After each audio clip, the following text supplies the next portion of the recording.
Okay. Hi guys, good evening. Kanina, finally, nakapag solo ride ako.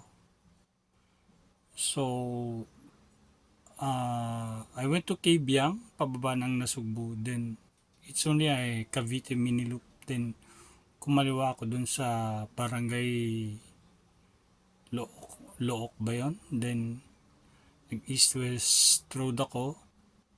Then, Magallanes. Then, going back to Margondon. Then, balik ng Tansa. So, actually, ginawa ko yun uh, to test myself. Kasi gusto ko magmotor. But takot ako. Uh, uh, I, I have I have a fear pa rin. Di pa ako ganun katiwala sa sarili ko pagdating sa pagmotor. Although, nakailang beses na akong, 3 beses na pabalik-balik na nagmotor sa Cabiang. But kasama ko si Mrs. So I want to test myself na solo ride, ako lang mag-isa. So gusto ko kasing totoo yung kasabihan na face your fear, live your dream. So yun. So I want to live my dream of driving motorcycle. Walang takot akong harapin yung takot ko. Although alam ko naman na dapat talagang harapin yung takot. I have that philosophy na sinasabi ko rin sa ibang tao. Pero pagdating sa sarili ko, parang hindi ko ma-apply. So kanina talaga parang naglalakas loob ako na naglakas loob ako na mag solo ride na. Tas yun. So kasi yung twisties na Cabiang, tapos yung downhill na ganon, minsan baka ma-overshoot ka, di ba, ma-overshoot din. Sumemplang ka, ganon yung fear na ganon. Pero nung huling punta ko, parang hindi naman pala ganun ka, hindi pala ganun ka hirap. So, hindi ko pa rin natetest kasi yung engine brake pag downhill ganun, tapos pakurba. So, kanina nang tumakbo ako, so unknowingly, nag-a-adjust yung katawan ko, yung skill set ko nag-a-adjust. Hindi pala, wala pala dapat akong ikatakot. So, nung nananakbo na ako, napapansin ko lang yung sarili ko na parang, dati yung takot ko doon sa pagkurba pababa, ganun, ang kaskusimis. Kaya nisip ko, wala, ganun, parang na-enjoy ko. Kaliwa kanan na ganun din, downhill. So, yun. Tapos yun, parang, yung I feel free doon sa ginagawa ko. I feel the freedom. Ganun. So, tontuwa ko.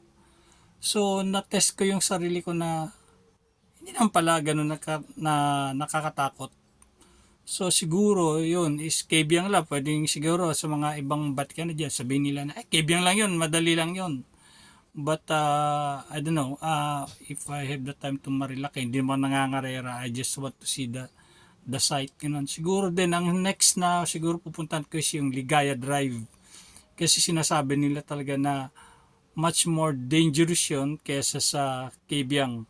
Much more challenging. So pag yun is yung Ligaya Drive na yun is nalampasan ko, siguro pwede na pumunta ng Leyte na nakamotor. Kasi gusto ko pumunta ng Leyte, gusto kong magmotor all over the Philippines. But yun nga, takot pa ako, ganun. Una-una kasi yung motor ko bago lang, wala pang 1 year. Wala akong mini driving lights. Hindi ko mapalagyan kasi daw pag pinalagyan ko ng mini driving lights is ma-void yung warranty ng motor pag may nasira, ganun. Kaya hindi ko malagyan ng mini driving lights. So, hindi ko pwedeng itakbo ng gabi. Mahirap. But then, kasi ang daming inspired ako dun sa mga motovlogger like si Sir JT ng Motor, si Jerry P. So, inspired ako sa mga din, lalo na dun kay iRide Pinas, tsaka kay Tita Arlette. So, kaya nila. Bakit?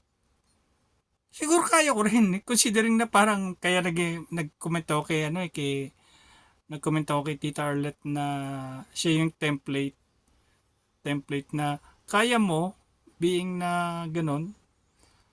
Hindi naman sa inaano ko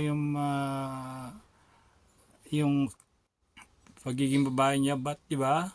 What more sa akin? So anyway, I still have to test myself na kayan ko siguro yung Ligaya Drive, subukan ko, I don't know, some other days medyo busy.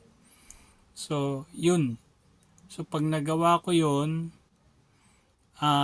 siguro yeah, makapunta ng Leyte kasi it's been like tagal na rin na hindi ako nakapunta ng Leyte since I was grade 2.